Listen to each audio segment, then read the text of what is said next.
really looking in here, are you?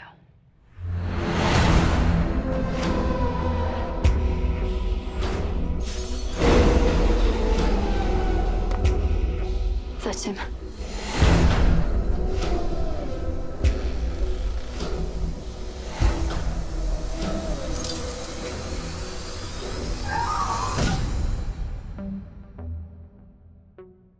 Bienvenue sur MAG, on continue notre marathon avec Brice à Gérardmer. On se régale. On se régale évidemment, et cette fois-ci c'est un film qui moi m'a beaucoup plu. Il s'agit de Watcher de Chloé Okuno, qu'on a vu donc hier avec Brice.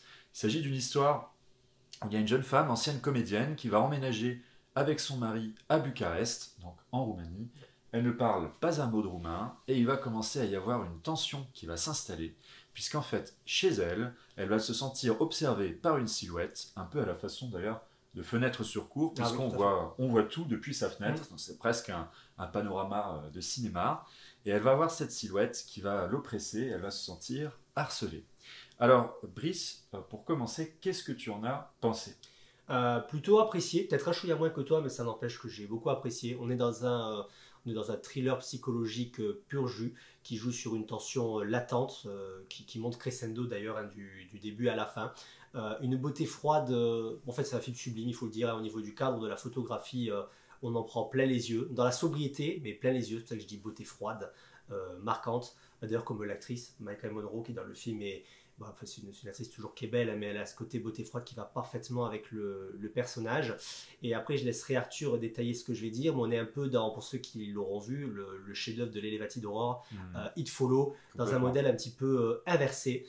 Mais là, Arthur va en parler. Dans tous les cas, c'est un film que je conseille pour ceux qui ont aimé, par exemple, Fenêtre sur cour. On est sur une fenêtre sur cour très moderne, qui parle de choses liées à tout ce qui est le harcèlement que les hommes ne croiraient pas, encore aujourd'hui malheureusement trop souvent.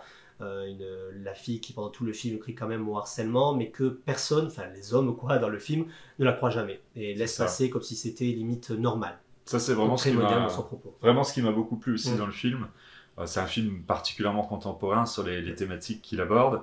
L'actrice principale, qui était déjà sublime dans It Follows, joue particulièrement bien aussi dans ce film.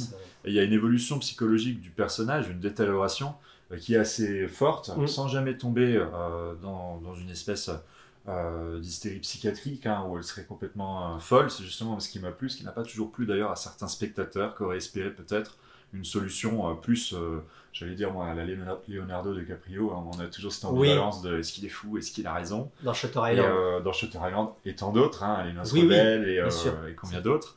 Et moi justement, ça m'a beaucoup plu que le film soit vraiment axé sur la psychologie de cette jeune femme qui finalement se fait harceler, puisque dans le film, il y a vraiment une dichotomie, il y a une séparation entre les hommes et les femmes, et je trouve qu'elle est faite de manière subtile, parce que son mari n'est pas forcément un salaud, un monstre, mais il travaille, il rentre tard, elle est un petit peu plus désœuvrée alors qu'elle est talentueuse, parce qu'elle est dans l'attente d'un nouveau travail. C'est un peu la femme à la maison qui s'ennuie et qui, voilà, toute la journée à la maison, alors que c'est le mari qui finalement rapporte l'argent, travaille, a des relations sociales avec les gens, puisque j'en ai pas parlé. Les relations sociales, oui. Voilà, elle ne parle pas un mot de roumain, et ce qui rajoute d'ailleurs à l'attention, puisque nous on n'a pas les sous-titres.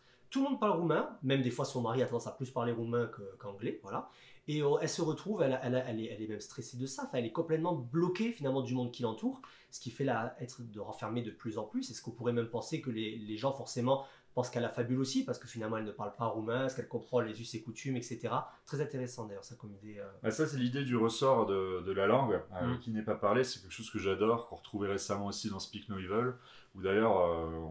Là encore, le réalisateur, comme tu dis, il va pas nous le traduire pour nous non plus, donc il nous met dans la configuration même situation de celui qui ne sait pas, même s'il y a quelques mots qui ressortent, où on comprend bien des jaseries qui sont peut-être à destination de sa femme et qui ne sont pas forcément agréables.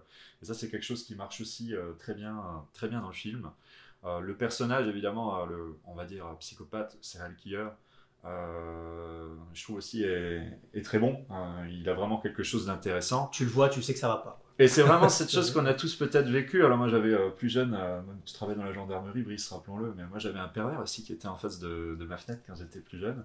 Alors moi je m'en fichais parce que je suis un homme, mais effectivement il était tout le temps nu à la fenêtre, parfois en train de se toucher en fait, en regardant en fait les femmes de l'immeuble, parce qu'il avait aussi un côté fenêtre sur cour, et on savait très très bien que quand il faisait nuit, il était là, et il était systématiquement là en fait. Comment ne pas Derrière. être inquiété, hein. Donc c'est vraiment quelque chose qui marche bien, cette idée de silhouette, encore une fois, c'est ce qui était aussi dans le synopsis, c'est une silhouette. Et une silhouette, ça peut être aussi n'importe qui. Ça peut être un homme, ça peut être un monstre. C'est ça peut être n'importe qui. D'ailleurs, le film, à un moment donné, nous fait aussi passer, nous, pour les voyeurs, vu qu'il nous met en position de voyeurisme dans les premiers plans du film, hein, en disant vous allez être témoin, mais également voyeur.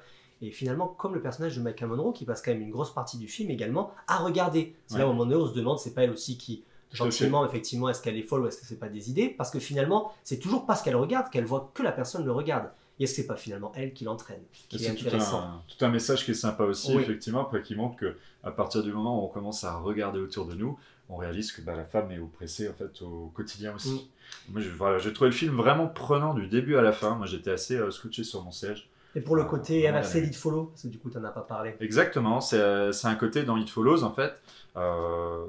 C'est une silhouette, encore une fois, un monstre cette fois-ci qui va poursuivre l'actrice principale. Métaphore des MST, dans lesquelles une fois qu'on l'a MST. attrapé, on ne s'en débarrasse jamais. Voilà. Mais alors là, c'est un petit peu l'inverse, parce que c'est pour ça que j'ai que le film est aussi assez contemporain dans l'approche, puisqu'en fait, elle va pas tomber forcément dans la peur primaire. Certes, elle a peur, mais elle va aussi être, entre guillemets, proactive, et elle va chercher elle-même à suivre cette silhouette pour s'assurer en fait qu'il s'agit bien de la personne qui l'oppresse. Qu'elle ne raconte pas n'importe quoi. En fait, Qu'elle ne raconte pas n'importe quoi, alors qu'effectivement, elle se retrouve dans un discours où elle est parfaitement seule la journée. Elle raconte pas forcément tout, mais moi, il y a une scène que j'ai trouvée glaçante, que j'ai beaucoup aimée. Il y a un peu celle du Boogeyman aussi, que j'aime bien. Dans le métro? Alors, il y a la scène du métro qui est formidable, mais il y a la scène aussi, sans forcément spoiler, mais qui est plus au début, qui est celle en fait du cinéma. Ah oui, très très bien. Ouais. Et où elle est au cinéma, et en fait, elle commence à regarder le film, elle regarde derrière, il n'y a pas beaucoup de personnes, il y a des gens qui se bécotent derrière, il y a une nana qui mange des bonbons. Et là, au loin, d'un coup, quand elle finit vraiment le 360 degrés, enfin le 180 degrés de sa tête, elle voit la silhouette en question qu'elle reconnaît. Et elle va se retourner, et en fait, il va venir juste derrière elle pendant la séance de cinéma. Alors qu'on rappelle, la salle est vide, quoi. Juste derrière, alors que la salle est vide et que le film a déjà commencé. Oui, oui. Ce qu'il y a de particulièrement malsain d'imaginer quelqu'un dans son ombre. C'est pour ça que ça fait très It Follows Oui, quand même oui, oui. dans l'esprit. Tout à fait. Donc je reconnais bien silhouette. le choix en fait de film en fait de l'actrice. En fait, elle a très bien choisi. Ouais. Je pense à nouveau ce film qui reste dans des thématiques qu'elle connaît bien et qu'elle maîtrise parfaitement. C'est ça. C'est quand même une actrice, à part la suite d'Independence Day, qui a des très bons choix de carrière au niveau. Complètement, ouais. Les films qu'elle choisit. En général, on a Maika Monroe, on a un bon film, et encore une fois, ça se confirme. Voilà, film californien qu'on vous recommande. Et puis, écoutez, on va À poursuivre bientôt notre pour de marathon. nouvelles aventures. À Allez, Gérardmer. ciao! Salut!